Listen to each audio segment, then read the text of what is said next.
গো, শুয়ে আছো যে? আজও রাজসভায় যাবে না? না গিন্নি, একটু শয্যা সুখ করতে ইচ্ছে হচ্ছে। শোনো, আজ মনে হচ্ছে মহারাজ লোক পাঠাবে আমার খোঁজ নেবার জন্য। তাহলে কি হবে?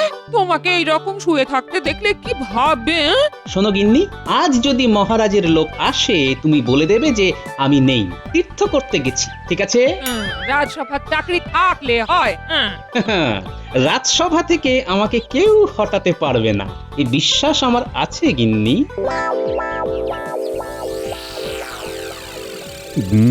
গোপালের কি হলো বলো তো মন্ত্রী, আজকেও তো এলো না। তুমি কি কিছু জানো? না মহারাজ।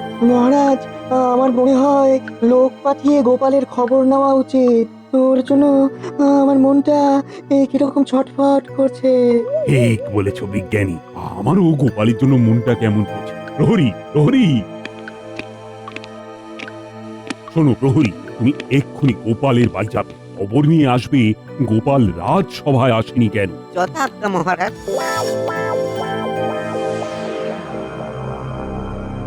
মন্ত্রী, অনেক দিন ধরে একটা ইচ্ছে মাথার মধ্যে কেবলই কামড়াচ্ছে। কি ইচ্ছে মহারাজ? কৃষ্ণনগর আক্রমণ করে মহারাজ কৃষ্ণচন্দ্রকে বন্দি বানিয়ে এই খাম্বাজ রাজ্যের ভৃত্য করে রাখতে। আর মন্ত্রীটাকে কি বানাবেন? ওই কৃষ্ণনগরের মন্ত্রীটাকে শুধু ব্যবহার করব, তারপর কাজ মিটে গেলে ছুঁড়ে ফেলে দেব। মহারাজ, একজনকে নিয়ে ভীষণ চিন্তা করার আছে মহারাজ। জানি জানি তুমি কার কথা বলবে, গোপালের কথা বলবে তো। এই ঠিক ধরেছেন মহারাজ, এই গোপালই হলো আমাদের এই ইচ্ছের অন্তরায়। কোনো উপায়ে গোপালকে রাজ্য ছাড়া করতে পারলেই আমাদের কাজটা সহজ হয়ে যাবে। ওই গোপালের বুদ্ধি হলো আমাদের একমাত্র অন্তরায়। কোনো কারণে গোপালকে যদি কৃষ্ণনগর ছাড়া করতে পারি তাহলে আমাদের কাজটা অনেক সহজ হয়ে যাবে। মন্ত্রী তুমি আপাতত একটা কাজ করো, বর্ধমান রাজার কাছে এই খবরটা দাও যে কৃষ্ণনগরের মহারাজ বর্ধমান রাজ্য দখল করবার পরিকল্পনা করছে। এই গুজবটা ছড়িয়ে দাও, তারপর দেখি কি করা যায়। ঠিক আছে মহারাজ। গোপাল দাদা, ও গোপাল দাদা, ঘরে আছো? গোপাল দাদা, ও গোপাল দাদা। গিন্নি, মহারাজ লোক পাঠিয়েছেন আমার খবর নেবার জন্য। যাও যাও যাও, সুন্দর করে অভিনয় করে বলো দেখি আমি তীর্থে গেছি। দেখি তুমি কেমন অভিনয় করতে পারো। আমিও ছলা কলা কম জানি না। হ্যাঁ, তুমি শোনো আমি কেমন বাচ্চিক অভিনয় করি।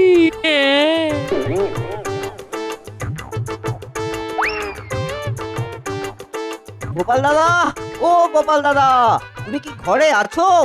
এ ভাই, ও তুমি? প্রণাম গিন্নিমা। মহারাজ গোপাল দাদার খবর আনতে পাঠিয়েছেন। ভাই, তোমাদের গোপাল দাদা তো বাড়ি নেই গো, একটু তীর্থে গেছে। হ্যাঁ, কবে ফিরবে বলতে পারছি না। আসলে রাতে কোন এক দেবীর স্বপ্ন দেখে খুব ভয় পেয়ে গেছিল। হ্যাঁ, সকালে উঠে মুখে কিছু না দিয়েই চলে গেল। ঠিক আছে গিন্নিমা, ঠিক আছে, তবে আমি আসি। যাবে কি, দুপুর বেলায় গেরস্ত বাড়িতে এসেছো, একটু জল বাতাসে খেয়ে যাও। হ্যাঁ, ভেতরে এসো, ভেতরে এসো। বাহ বাহ গিন্নি বাহ, কি সুন্দর একটা গল্প ফাঁদলে, বাবা যায় না।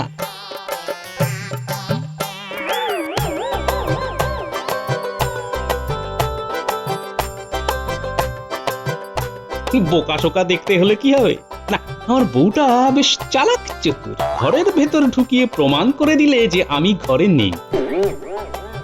এই নাও জল আর বাতাস। হ্যাঁ, নাও নাও।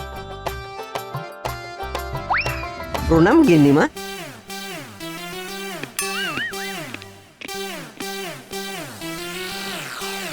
বলো প্রহরী, গোপালের কি খবর পেলে? মহারাজ গোপাল দাদা তীর্থে গেছে।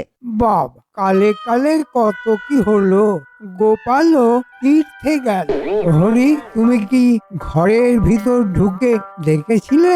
আমি ঢুকবো কি, গিন্নিমা তো ঘরের ভেতর ঢুকিয়ে বসিয়ে বেশ আদর করে ঠান্ডা জল আর গুড়ের বাতাসা খাইয়ে তবে ছাড়লো। ঠিক আছে, খবর পাওয়া গেল যে গোপাল সুস্থ, এতেই আমি খুশি। গোপালের এই না বলে যাওয়াটা একদম সমর্থনযোগ্য নয়। বলে কয়ে যাবার মতো তো সময় পাওয়া যায়নি। তাতে কোনো এক দেবতার স্বপ্ন দেখে ভয় পেয়ে গিয়ে ওই সকালে কিছু মুখে না দিয়ে বেরিয়ে পড়েছে। গিন্নিমা তো তাই বললো। ব্যাস জানা হয়ে গেল। কি মন্ত্রী, তোমার জটিল মাথায় আর কিছু জানবার আছে নাকি?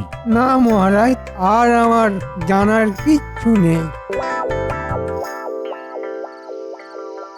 মহারাজ, একজন লোক আপনার সঙ্গে দেখা করতে চায়। এত রাতে কি দরকার? ঠিক আছে ঠিক আছে, পাঠিয়ে দাও।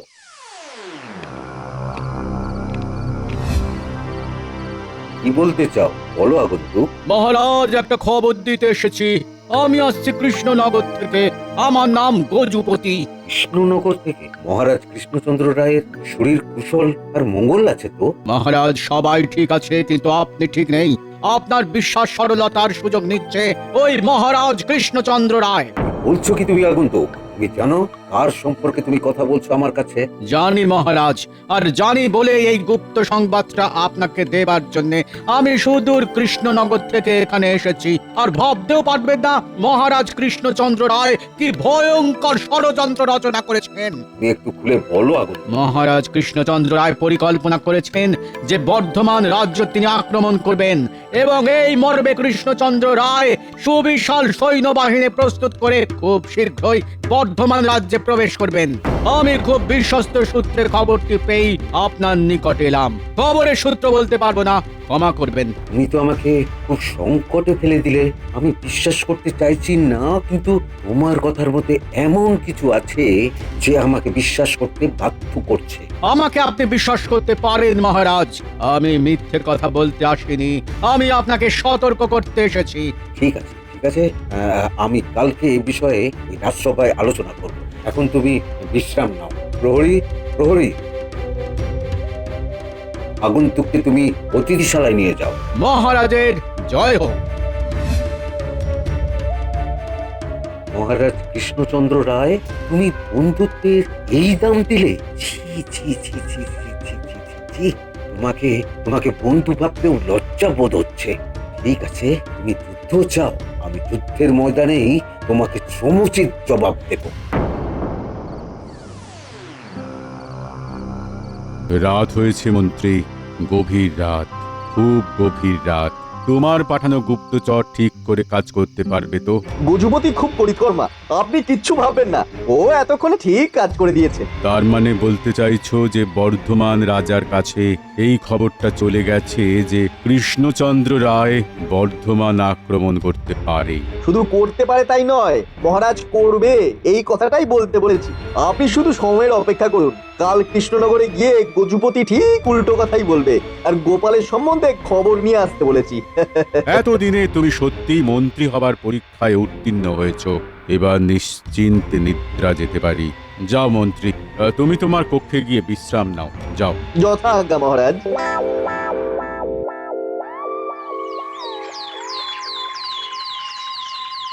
কি গো, আজকেও কি রাজসভায় যাবে না? কেন?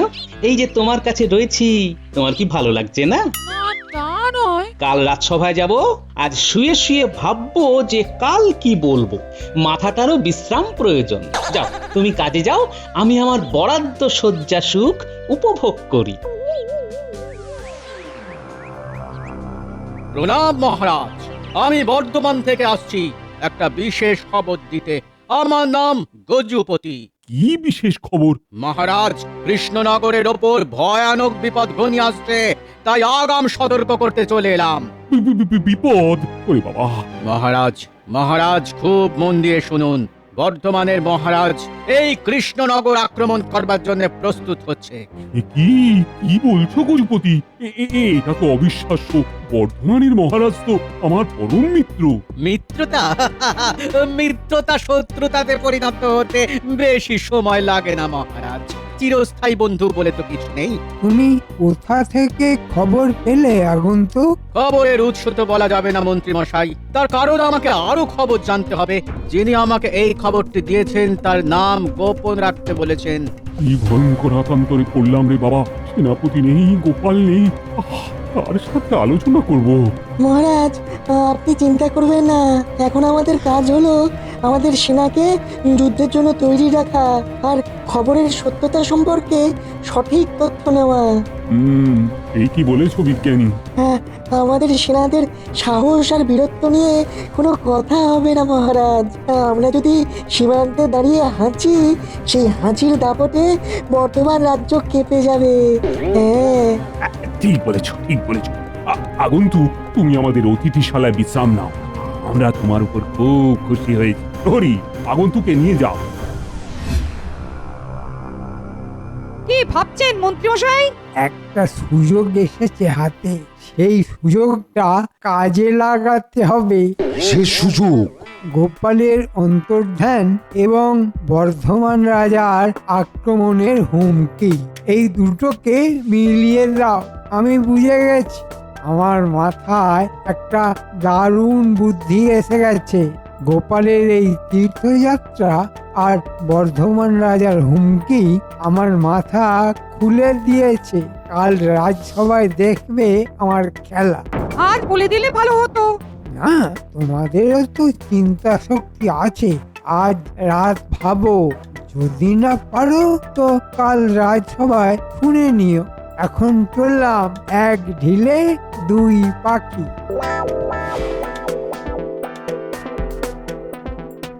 মন্ত্রী মশাই কি এমন ভাবলেন যে একেবারে নাচতে নাচতে যাচ্ছেন?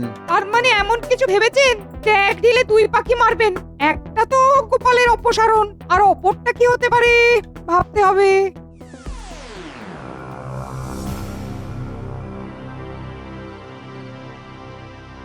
কি গো, কাল কি রাজসভায় যাবে না কালো সজ্জাবিলাস চলবে?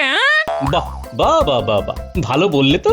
শয্যাবিলাস না, আমার সাথে থাকতে থাকতে তোমার মাথাটাও বেশ খোলতাই হচ্ছে।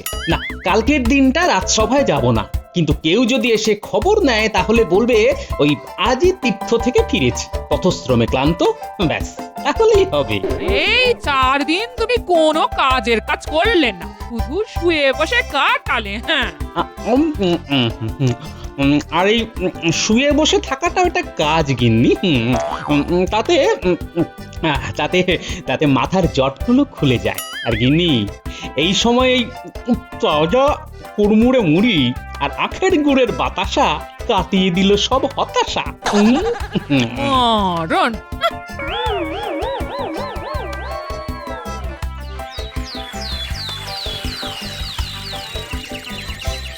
কাল সারা রাত ধরে চিন্তা করে কিছুই বার করতে পারলাম না। দেখি মন্ত্রী মশাই কি বলেন।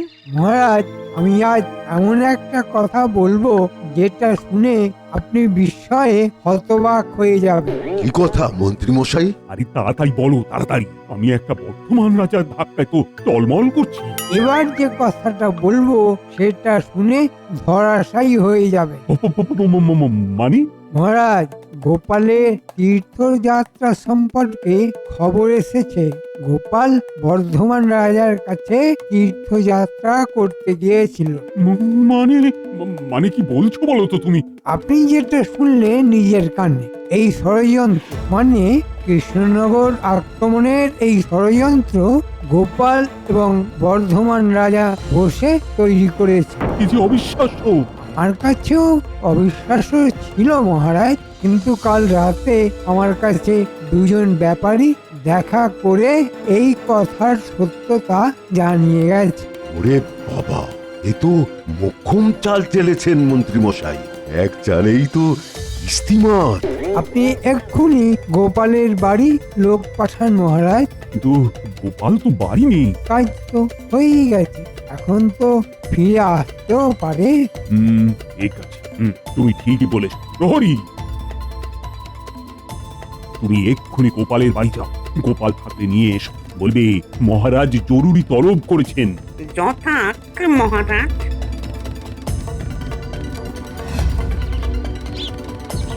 গোপাল দাদা, ও গোপাল দাদা, গোপাল দাদা। কে? প্রহরী ভাই, দাঁড়াও, আসছি। এইমাত্র আমি তীর্থযাত্রা থেকে এলাম। বলো ভাই, কি দরকার? মহারাজ এক্ষুনি আপনাকে ডেকেছেন। ঠিক আছে, চলো, যাচ্ছি। গিন্নি, আমি রাজসভায় যাচ্ছি। দেখো দেখো কি আবার ঘটলো? কেন জরুরি তলব? দেখি কি ঘটলো। চলো প্রহরী ভাই।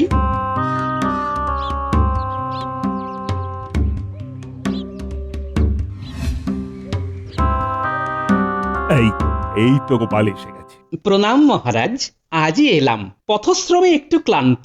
কোথায় তীর্থ করতে গিয়েছিলে গোপাল? মন্ত্রী, আমাকে জিজ্ঞেস করতে দাও। গোপাল, আমি বিশ্বস্ত সূত্রে জেনেছি যে তুমি বর্ধমান রাজার কাছে গিয়েছিলে এবং ষড়যন্ত্র করতে গিয়েছিলে। তুমি কিন্তু না বলতে পারবে না। বর্ধমান থেকে গজুপতি বলে এক সজ্জন এসে বলেছে যে বর্ধমানের রাজা কৃষ্ণনগর আক্রমণ করতে চায়। আমি ষড়যন্ত্র? কি বলছেন মহারাজ? তাহলে তোমাকে প্রমাণ দিতে হবে কোন দেবতার স্বপ্ন দেখে কোন দেবতার আশ্রয়ে তুমি পুজো দিতে গিয়েছিলে। এই রে, আমার অবর্তমানে মন্ত্রী নিশ্চয়ই কিছু চাল চেলেছে। আর তুমি চুপ কেন? এই মুহূর্তে চুপ থাকাই ভালো, কারণ আমি যদি বলি আমি ঘরে ছিলাম তাহলে মহারাজ বিশ্বাস করবে না। তোমার নীরবতাই আমার প্রশ্নের উত্তর দিয়ে দিয়েছে। তার মানে তুমি এই ভিন্ন ষড়যন্ত্রের সাথে যুক্ত। না না না না না না না, আমি আর তোমার মুখ দেখতে রাজি নই। তুমি আজ এই মুহূর্তে এই রাজ্য থেকে চলে যাবে। মহারাজ, আমার কি দোষ সেটাই তো বুঝলাম না। অভাগা জানিল না, বিচার হইয়া গেল। মহারাজ, আমি বুঝিয়ে বলছি, আপনি শান্ত থাকুন। নির্ঘাত সরল সাদা মহারাজকে কেউ কোনো মিথ্যে কথা বলে আমার প্রতি খেপিয়ে তুলেছে। কোনো গোপাল, বর্ধমান রাজা ঘোষণা করেছেন যে তারা কৃষ্ণনগর আক্রমণ করবে।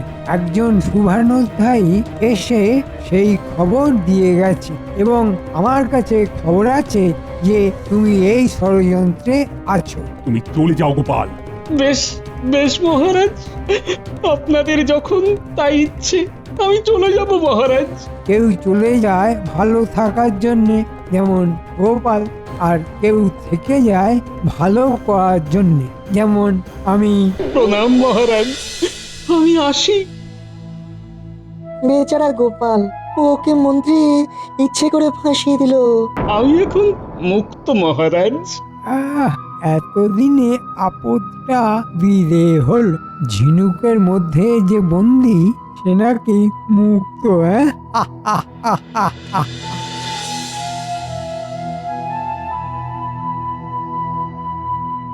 এ কি বদনাম দিলেন তোমার মহারাজ? দেখো, বদনামের দাগ যখন লেগেছে তখন সেই দাগ তোলার দায়িত্ব আমার।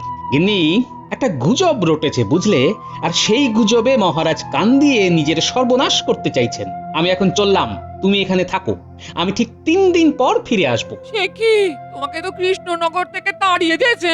সেটাই তো, এর মধ্যে তো একটা ফসকা গেরো আছে গিন্নি, সেটা ধরেই ফিরে আসব। এখন চলি, এখন আমার অনেক কাজ।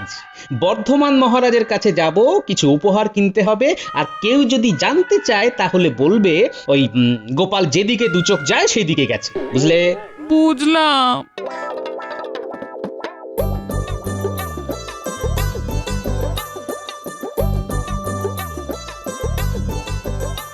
মহারাজ, কৃষ্ণনগর থেকে ওই গোপাল ভাঁড় এসেছেন, আপনার সাথে দেখা করতে চান। ঠিক আছে ঠিক আছে, পাঠিয়ে দাও। এসো গোপাল, এসো। তোমার হাতে ওই বিশাল থালাতে কি আছে? কি আর থাকতে পারে বলুন মহারাজ? মহারাজ কৃষ্ণচন্দ্র রায় আপনার জন্য কিছু উপহার পাঠিয়েছেন। সে কি? আচ্ছা, কৃষ্ণচন্দ্র রায় ওই জুতো মেরে গুরুদান করতেও পারেন নাকি? মহারাজ, আমাদের মহারাজের কাছে আপনার সম্পর্কে কেউ গুজব ছড়িয়ে গেছে যে আপনি কৃষ্ণনগর আক্রমণ করার জন্য সৈন্য প্রস্তুত করছেন। মহারাজের কাছে জেনেছি লোকটির নাম গজুপতি। সে কি? ওই নামে এক ব্যক্তি এসে তো আমার কাছে বলল যে কৃষ্ণনগর থেকে আসছে। আর আমাদের মহারাজের কাছে এসে সে বলেছে সে বর্ধমান থেকে আসছে। ব্যাপারটা বুঝেছেন মহারাজ? না না না, খুব ভুল হয়ে গেছে গোপাল, খুব ভুল হয়ে গেছে। এবার কি করা যায় বলো তো?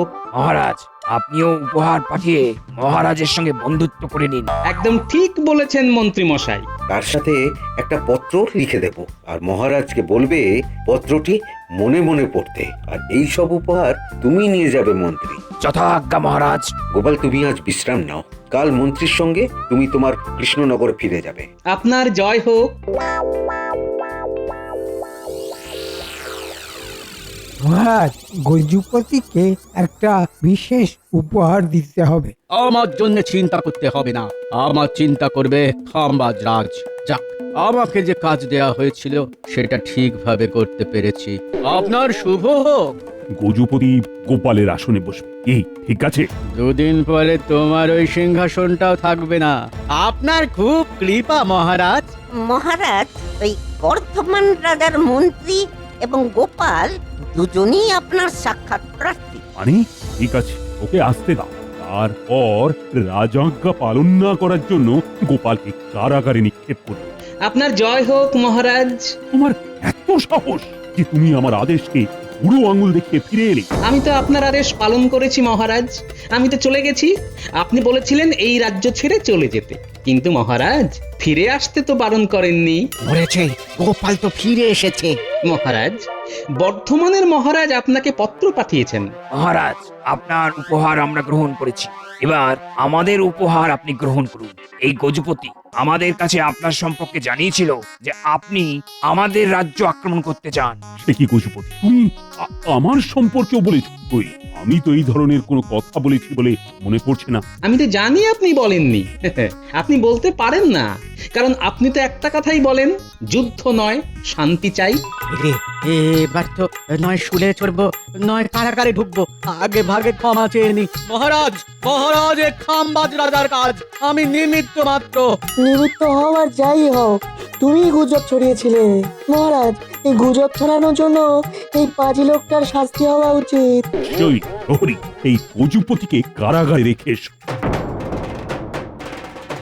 আর গোপাল কাকে কান নিয়ে গেল বলে কাকের পেছনে দৌড়ানোটা খুব ভুল হয়েছে। এবার আমি প্রমাণ করতে পেরেছি তো মহারাজ যে আমি বেঈমান নই। আমার দোষ ক্ষমা করো গোপাল। আমি জানি তুমি নিজেকে নির্দোষ প্রমাণ করতে নিজের দায়িত্বে উপহার কিনে বর্ধমান রাজার কাছে নিয়ে গেছো। এ আমার কর্তব্য মহারাজ। আজ আমি খুব খুশি। প্রণাম।